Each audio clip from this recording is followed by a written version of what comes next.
Um, I'll take up the offerings later. Teenagers also going to stay. I want to share with them also. Last week, sorry, I can't hear lekker, but I can see clearly.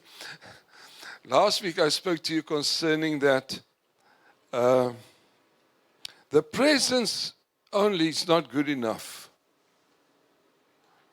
The presence of God is excellent, it's good, but it's not good enough. The reason I said this, I gave you 2 examples last week. I said, remember when Moses went up to the mountain into the presence of God, he went there to meet him. He went in to meet God, and God spoke to him, and he spoke to God. And then God said to him, listen, I want you to prepare the people. For 3 days, let them sanctify themselves, because I want to meet with them also. That you can read in Acts 20. I'm not going to read it.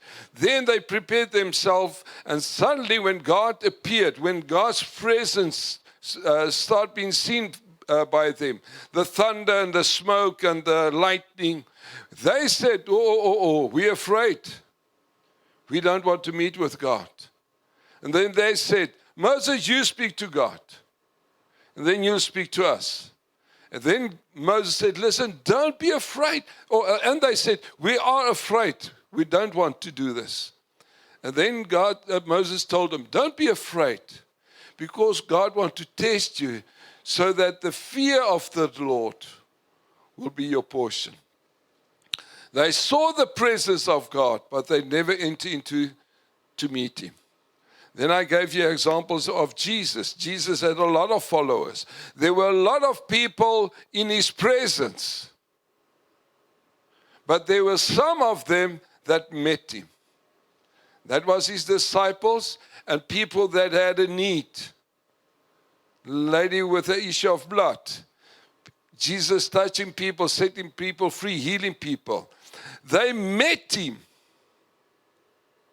Although the others were only in his presence.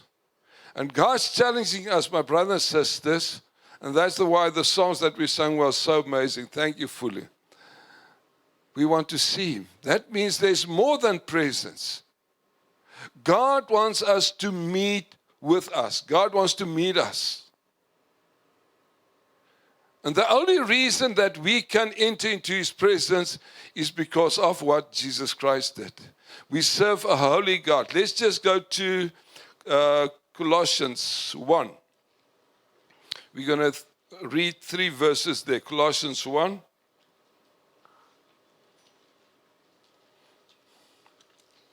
God's inviting us to meet with him. Isaiah read this morning, he said that God's going to come and he's going to dwell with us. God's desire, listen carefully, is to spend time with us forever. That's his desire. God's desire, my brother and sister, is to meet with us personally.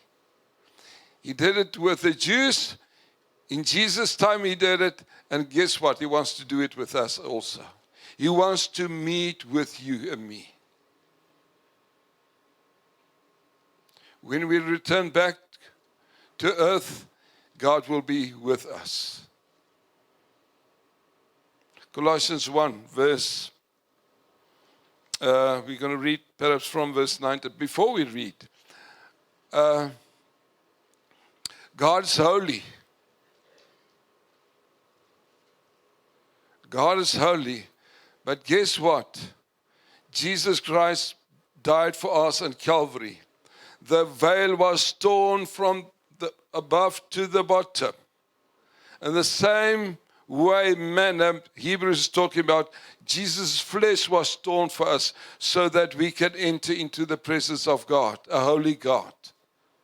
I want us to read. Let's read Colossians 1, verse 19. For it pleases the Father that in him all the fullness should dwell, and by him to reconcile all things to himself. By him, whether things on earth or things in heaven, having made, this important, having made peace through the blood of his cross. God's not angry anymore. I'm going to say it again. God is not angry. Jesus paid the price so that we will experience peace in God's presence. Having made peace through the blood of the cross. And you, who once alienated and enemies in your minds by wicked works. We were, past tense, we were enemies of God.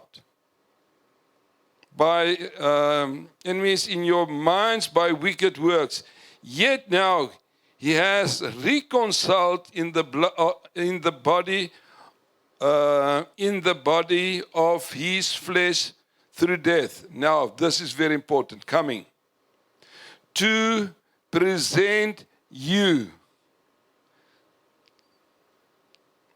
To present you holy and blameless and above reproach in his sight. Very, very strong words. I'm going to read again. In the body, verse 22, in the body of his flesh through death, to present me. Just say me. Show to yourself. No, you don't believe it. Me. Me. To present me holy and blameless and above reproach in his sight. Let's say his sight. Hallelujah. My brother and sister, that's the only reason why we can enter into God's presence, because of what Christ did. And God the Father says, I see you, because it's in his sight. Am I right? In his sight. He sees us holy, blameless, without reproach. That's perhaps not what you see, but that's what God sees in us. He sees us holy, blameless. Why? Because Jesus Christ paid the full price once and for all. And that gives us the reason, listen carefully what I'm saying, that gives us the reason to enter into God's presence with boldness. Amen? The problem is if Satan prevents us from going into his presence, because what happened in his presence? In his presence, he transforms us. Let's go to 2 Corinthians 3. 2 Corinthians 3, just a few pages back. If Satan prevents us from going into God's presence, guess what? We will not be transformed. Because this is what 2 Corinthians 3 verse 18 says. 2 Corinthians 3:18, it reads as follows. But we, that's us, but we all with unveiled faces beholding as in the mirror the glory of the Lord. I want to see you. We sang it.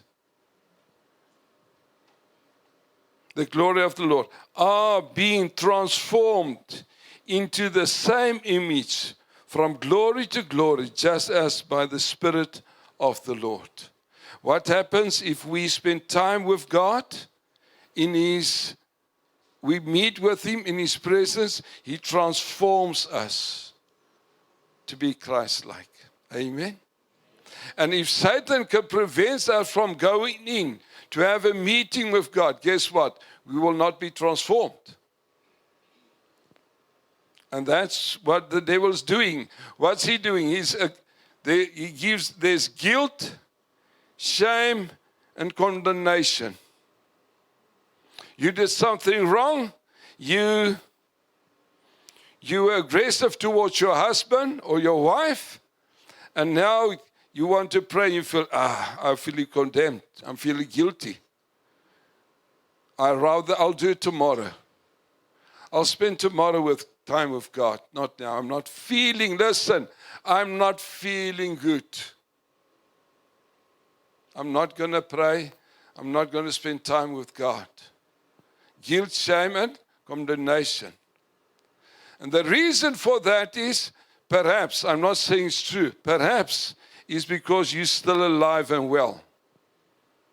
Remember what happens in God's presence? We die to ourselves so that Christ will be seen through our lives.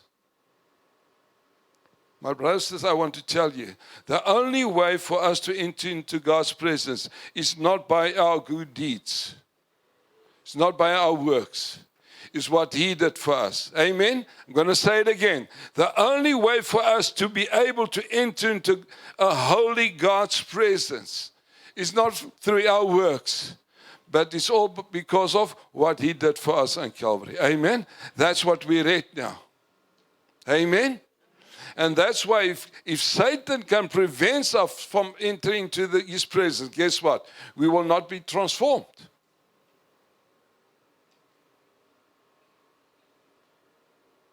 And that's why I want to encourage you, my brother and sister. Let's meet with Him. A very important meeting you need to have daily. I'm not saying in the morning. Some guys are, the ladies are better in the mornings than the men. But for me, it's better in the evenings. My wife early in the morning, for me in the evenings, when it's quiet and dark. I love when it's dark. Then I'm entering into God's presence. And that's where He transforms me.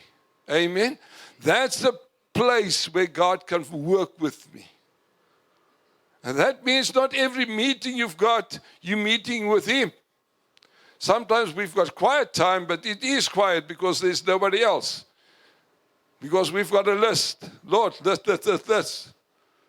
No. When we meet Him, the purpose of this is, Lord, transform me. Change me. I want to be Christ-like. Amen? And that's why we meet Him. I don't say don't have a list.